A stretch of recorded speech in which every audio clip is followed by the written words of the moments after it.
Hello，大家好，我是宇哥。今天呢，我们来讲外星文明为何不侵略地球呢？在2021年的5月17日人类就收到了一组来自于太空的超强宇宙射线。让人们感到怪异的是这个射线里居然含有大量的光子，这就说明它是一道来自于宇宙的激光啊。那更诡异的是，它的落点呢，居然是在中国四川的高海拔地区。那四川又有什么呢？三星堆文明的遗址就在那里。难怪有人就猜测呢，三星堆出土的人形文物就十分像外星人，难道是离开的他们发来的射线吗？那经过研究呢，这组光波呢是来自于1480光年之外天鹅座的一颗叫塔比星的方向。那这么遥远的地方居然能够发射出类似于激光的光束，而且正好还直直的打在了地球上，这可能吗？那人类直到今天呢也没有这个技术能向1480光年外的一颗星球瞄准并发出激光，还能够准确的能够收到。以地球目前的这个能量水准科技水准呢，都远远的不够完成这个超级任务。因为1光年是什么概念呢？用现在的民用飞机飞40万年才能走1光年，而用目前最快的火箭飞行也要3万年呢才能够走1光年。所以有兴趣的朋友可以自己计算一下嘛，1480光年需要多少个地球年才能够到达呢？我大概算了一下假设我们的飞机飞去这颗星球呢，大概需要5.9亿年。以此呢，科学家判断这绝对是一个高等宇宙文明才能够具备的科技水准。其实早在2015年呢，人们就对这个天鹅座方向的塔比星呢进行过凌日观测法。凌日观测法呢，就是人们对这个天体观测的一个方法，大概就是行星路过太阳的时候呢，观察它对太阳的遮挡面积、行动的规律，以此呢来判断行星的大小规律等等。他们就发现呢，塔比星比木星呢居然还要大4倍，而木星的体积呢是地球的1300多倍质量也是地球的300多倍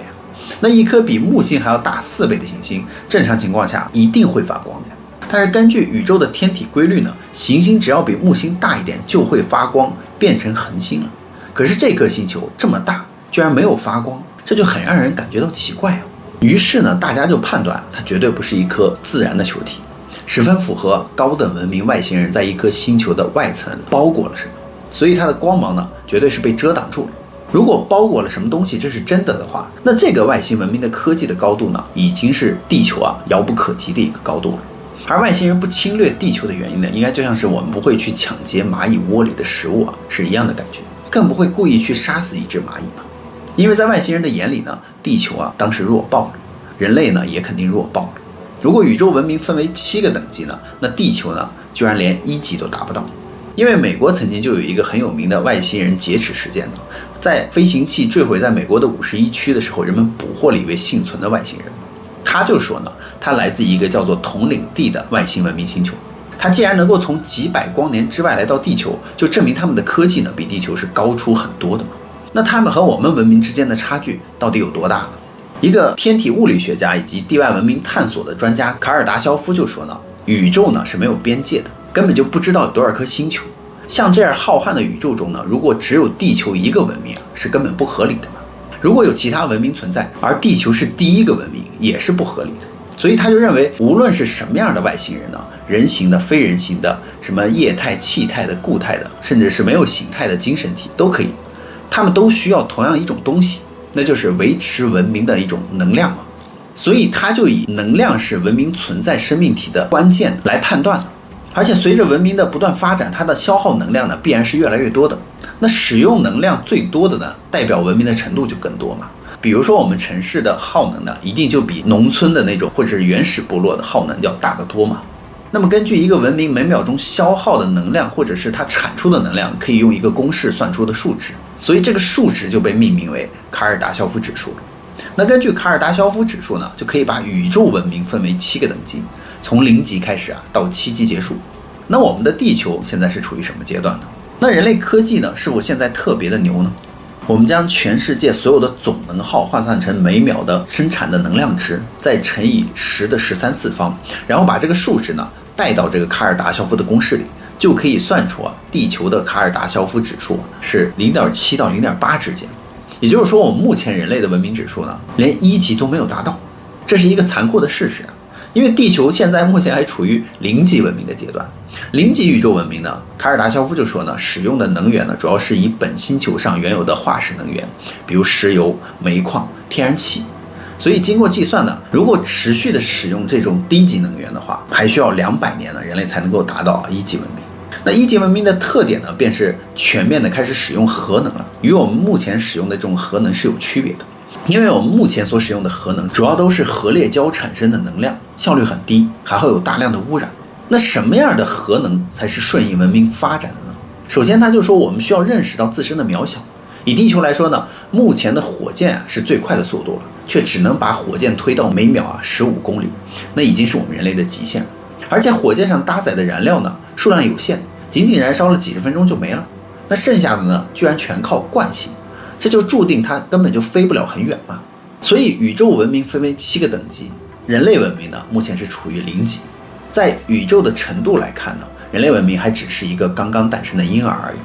虽然我们自己觉得这已经很发达了，但是从宇宙的尺度来看，我们只是什么都不会的低等文明而已。所以这一点呢，宇哥个人也是表示很同意的。从我们还在烧石油，还在用煤来发电呢，还在使用这些不可再生的资源为人类提供能源服务的时候，就已经足够的证明我们还很 low 嘛。虽然我们已经拥有了成熟的这个核电站技术了，但是最紧迫的是地球上的核裂变的原料呢，却只能够维持供给126年。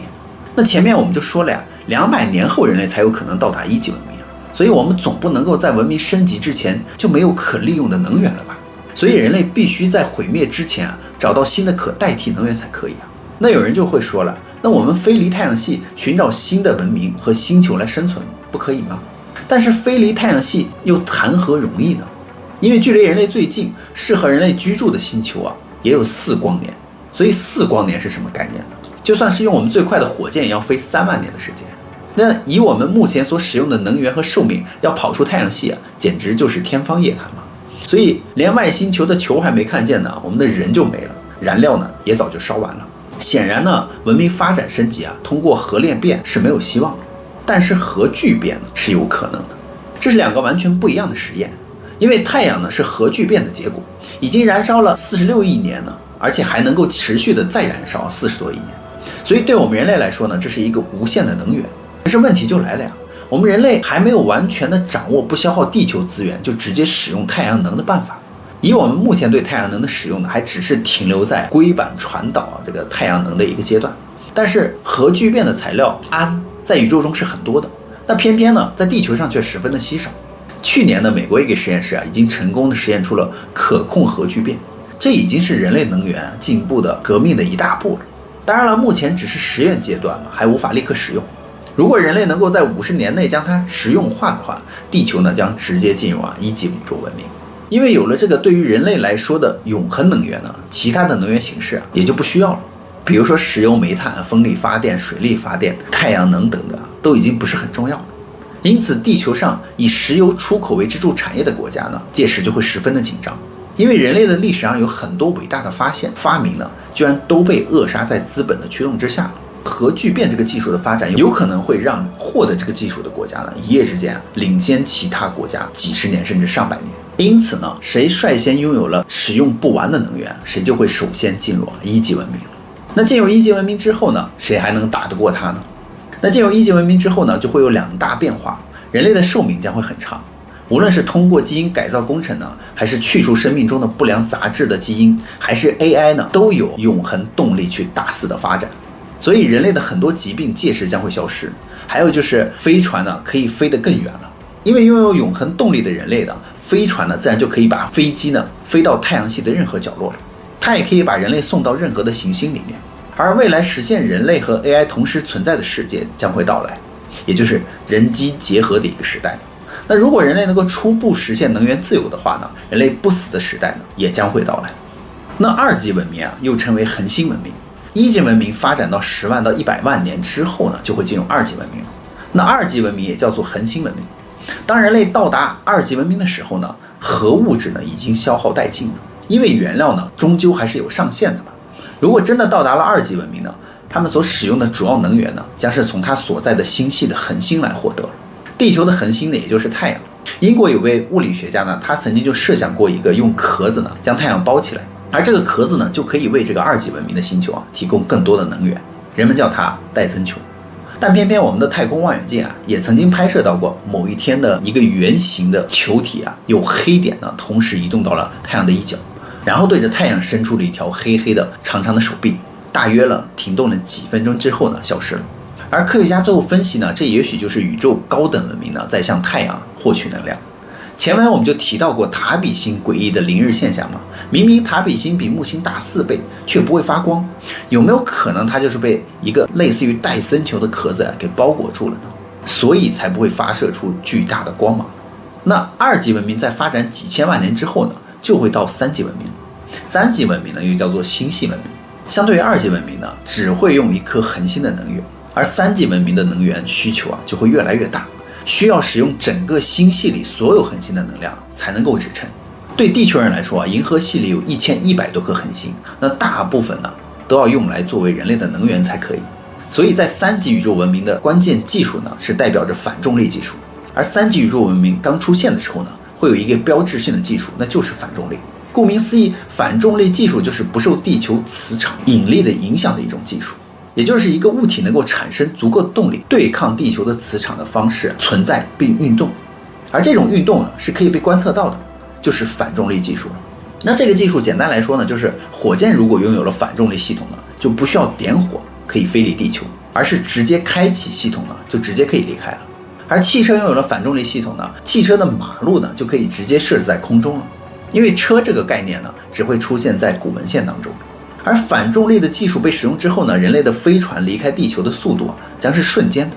就像是连接 A、B 2个点的隧道，像虫洞一样，瞬间呢就可以到达。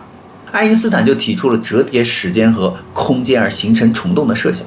是星际旅行的唯一可行性，那就是折叠时间和空间。那只有折叠了时间，才能够用超光速过去嘛，就像是把2张纸呢对折一样。而3级宇宙文明呢，就是这样一个文明了。我们可以通过虫洞技术呢，去到宇宙中很多的地方，但是3级宇宙文明呢，不能够自己制造虫洞，它还只是能够发现虫洞后利用的这个宇宙空间中的洞来实现星际穿越而已。所以在3级宇宙文明里，人类还是有躯体的，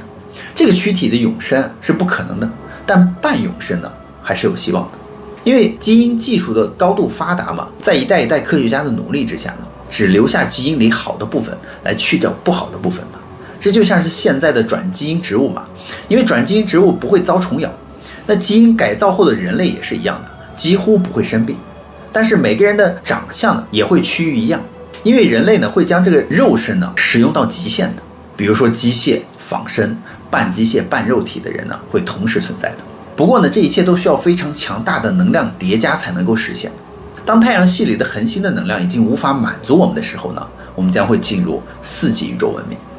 其实卡尔达肖夫指数只到了3级文明，但随着科技的进步呢，后来的科学家又继续给这个文明分级分到了7级文明。那4级文明呢，也叫做宇宙文明了。它的主要能源呢是超新星爆炸。一个巨大的行星呢，在毁灭的时候会砰的一声爆炸，因为爆炸会产生巨大的能量，就相当是一个恒星一辈子产出的所有能量。于是呢，这个能量是可以收集起来的。不用费时间架设戴森球，也不用等很长的时间。宇宙里哪里有行星快要爆炸了，就去哪里等着，完了收回来就可以使用了。而4级宇宙文明呢，就可以创造0级文明，它可以创造生命，它可以创造虫洞，也可以创造储存意识，可以在本宇宙的星际之间任意穿梭，相当于是本宇宙的一个神一样的级别。那4级宇宙文明的生态呢，就是利用虫洞技术在各个星系之间不断穿梭，只要发现即将毁灭的行星呢，就在旁边等着，然后收集能量。那人类如果达到4级宇宙文明之后就会第一次实现意识和肉体分离，然后把意识抽离出来，每个人都拷贝一份自己的意识储存起来。但你这个身体坏掉不能使用的时候我们再转移到一个新的身体之上。但是4级宇宙文明呢，还是不能够把意识完全抽离后注入在下一个肉身或者是机器里面，让它真正的活下来。虽然4级宇宙文明可以达到宇宙的边界，却还是出不了宇宙的边界的。当4级宇宙文明第一次突破宇宙边界，到达本宇宙之外之后呢，就会升级到第5级宇宙文明了。那5级宇宙文明又叫做平行宇宙文明了。当出了本宇宙之后呢，人类就会发现一个事实，那就是宇宙之外呢还有另一个宇宙，有无数个宇宙。那5级宇宙文明就可以使用白洞呢作为能量的来源，可以实现平行宇宙之间的一个穿越，可以在平行宇宙之中任意的切换。因为爱因斯坦曾经就预言过黑洞嘛，今天呢已经被科学家发现了，并拍到了它的照片。所以爱因斯坦呢曾经也预言过白洞，不知道什么时候呢人类还会发现白洞的存在呢？那简单的来说，就是黑洞是吸入一切的，而白洞呢在另外一边是吐出一切的。从黑洞吸入一切呢，又会全部的吐到白洞里喷出，所以白洞喷出的这个能量就相当于一个星系内所有恒星能量的总和的1400万倍。所以白洞的能量是无限大的，它可以支持5级宇宙文明的巨大损耗。那前面提到的罗斯威尔事件中那个外星人他就提到过，他是来自于宇宙文明中的同领地文明，他呢应该就是5级文明了，因为他的表达很符合5级文明的表述嘛。他就说有其他平行宇宙的存在，而且在宇宙之间穿梭的时候呢，你的记忆会中断，就是从这个宇宙到另一个宇宙这个期间呢，你的记忆就会中断，你不会拥有另一个宇宙的记忆，你在这个宇宙的记忆是连续的，但是一旦你跨越了宇宙到另一个宇宙的时候，就是另一个宇宙的记忆了，就有点像是多重人格分裂一样。5级宇宙文明呢，已经是这个物质宇宙里面的最高等级的文明了。接下来我们要介绍的是6级、7级文明，已经不属于这个宇宙的文明了。而6、7级文明呢，是科学家推导的维度文明。那6级宇宙文明呢，属于多维宇宙文明。当5级宇宙文明第一次发现了穿越维度方法的时候呢，它就可以升级到6级宇宙文明了。那维度是什么呢？简单来说，维度就是蚂蚁是2维的，我们人类是3维的，人是用长、宽、高去认知这个世界的。接下来还会有可以看见时间的4维、5维、6维，一直到11维。当意识上到6级宇宙文明之后就不再接受躯体、时间、物理法则的各种限制了，因为时间变成了固体，你也就没有了躯体，你可以任意的在过去、未来之间穿越，你具备的意识能量呢也就会无限的放大。你要的呢，不过是用自己的道同整个宇宙的造物主一起去体会和制造这个宇宙中的一切了。那么7级宇宙文明又是什么呢？7级宇宙文明呢，就是造物主本身了。而造物主本身呢，就融化在这一切当中，就代表着1就是全部，全部呢就是1。所以这个世界所有的东西都是造物主，而造物主呢，也就是所有的东西。就像是中国道教所说的“道生一，一生二，二生三，三生万物”。所以本质上呢，万物就是由一切1而来的，而万物呢，又是1本身。佛教有云嘛，皆空，所有的一切的物质呢，都是毫无意义的空。所以科学的尽头呢，就是神学，是不无道理的。在1960年呢，科学家曾经在宇宙中收到了一个强大的无线电波源，它的红移值很大很亮，这代表呢它离我们很远。可是根据观察呢，它明明在宇宙很远的地方，但是又怎么会这么亮呢？这不就很奇怪吗？那这个东西究竟是什么呢？当时的卡尔达肖夫教授呢，就大胆的猜测，这其实是一个宇宙超级文明的灯塔。这个灯塔点这么亮有什么用呢？居然亮的可以在整个宇宙的任何位置都可以看到它，这得需要多大的能源才得以支持这个灯塔的亮度呢？这又和本文开头提到的来自于1480光年之外的激光有没有异曲同工之妙呢？那根据黑暗森林法则嘛，赶在浩瀚的宇宙中开启灯塔的一定是宇宙里的最强者。所以高等文明到底有没有造访过地球呢？那那束激光照到地球上的他们又想告诉我们什么呢？1480光年之外的星球上到底有没有外星人的存在呢？一切呢都等待着我们去揭晓答案了。